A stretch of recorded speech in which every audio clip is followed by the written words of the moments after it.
There are moments in history when arrogance blinds a man so completely that he cannot see the storm standing quietly before him. On a naval airbase in the South Pacific, a young pilot named Lieutenant Harris strutted across the tarmac like he owned the sky itself. He had just returned from a successful reconnaissance mission and believed his uniform made him untouchable. His voice carried the weight of undeserved authority, sharp and loud, echoing across the hangar as he barked orders even at those far senior to him in spirit, if not in rank. One afternoon, his temper flared when he saw a woman in a plain maintenance uniform checking equipment near his aircraft. "Hey, stay clear of my bird," he snapped, his tone dripping with disdain. The woman glanced up, her face calm, her movements precise. She didn't respond, didn't even flinch. She simply continued her inspection with the quiet confidence of someone who didn't need to prove anything. To Harris, her silence felt like defiance. "You hear me?" He barked again, stepping closer. The mechanics nearby turned their eyes away. They knew what he didn't, that this maintenance worker wasn't what she seemed. Her name was Colonel Elise Marin, a decorated Navy SEAL officer operating under special assignment. Her plain uniform was deliberate, a quiet cover for a classified evaluation of base discipline. Those who knew her rank stood straighter when she passed, but she preferred to move unseen, observing character more than ceremony.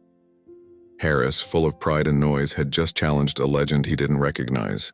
The air around them thickened with tension, and somewhere deep in the hangar, an older chief muttered under his breath, "Son, you just picked a fight with the wrong kind of quiet."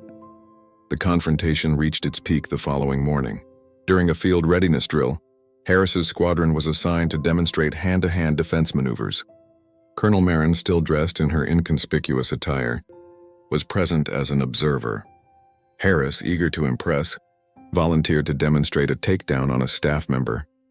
When Marin calmly stepped forward, the room rippled with suppressed gasps. "You sure?" He smirked. She gave a small nod. In an instant, he lunged, a textbook move, aggressive and overconfident. But before his hand even reached her shoulder, Marin pivoted. There was a sharp crack, a motion so fast that most didn't register it until Harris was flat on the mat, airless, his wrist locked painfully behind him. Silence swallowed the room. The echo of that moment, of pride meeting precision, hung heavy in the air. Harris struggled to rise, but Marin held him with one steady look that said everything words could not. Strength needs no announcement. When she released him, Harris staggered back, face pale, chest heaving. The onlookers stood frozen, caught between awe and disbelief. Then, without raising her voice, Marin straightened her sleeve and spoke with controlled calm. "Lieutenant Harris," she said evenly, "rank doesn't grant respect, behavior does." The commanding officer, who had been silently observing the demonstration, stepped forward and addressed the stunned group.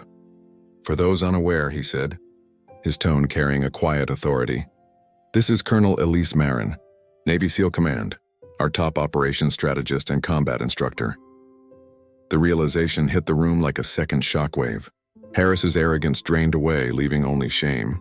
He saluted with trembling fingers, words barely escaping his lips. "Ma'am, I didn't know." Marin returned the salute. "That's the problem, Lieutenant," she replied. "You didn't need to." The next few days passed in uneasy silence. Gossip spread like wildfire through the base, yet not one person dared mock Harris. Instead, they whispered about Marin, the woman who'd ended arrogance with a single motion and left behind a lesson no training manual could teach. Harris himself changed quietly. His loud laughter softened. His orders became measured, and when younger recruits arrived, he was the first to tell them, "Respect isn't a stripe on your shoulder. It's how you treat those who serve beside you." Years later, the story of that day became part of the base's unofficial history. It was told to every new batch of officers as a cautionary tale about humility and perception. Some said Colonel Marin retired without ceremony, choosing the quiet life of a teacher for new SEAL recruits. Others claimed she still trained covert operatives under new names. But all agreed on one thing. She never needed recognition because true strength leaves a legacy far louder than applause. Lieutenant Harris, now Commander Harris, kept a single photograph on his desk, a blurred snapshot from that drill day. In interviews, when asked about leadership, he always quoted her words, "Rank doesn't grant respect, behavior does." The moment he learned that truth had redefined his entire career, and so, the legend of Colonel Elise Marin lived on. not as the story of a superior humiliating an inferior, but as the moment when arrogance was stripped bare before quiet mastery. Her name became synonymous with invisible authority, the kind that moves without sound but changes everything it touches. To this day, on that same naval base, a plaque on the training hall wall reads, "Respect is not demanded, it is earned in silence." And if you listen closely during morning drills, among the rhythm of boots and barked commands, you might still hear someone whisper, "Remember the colonel." Her lesson endures like a tide, unseen, unstoppable, eternal.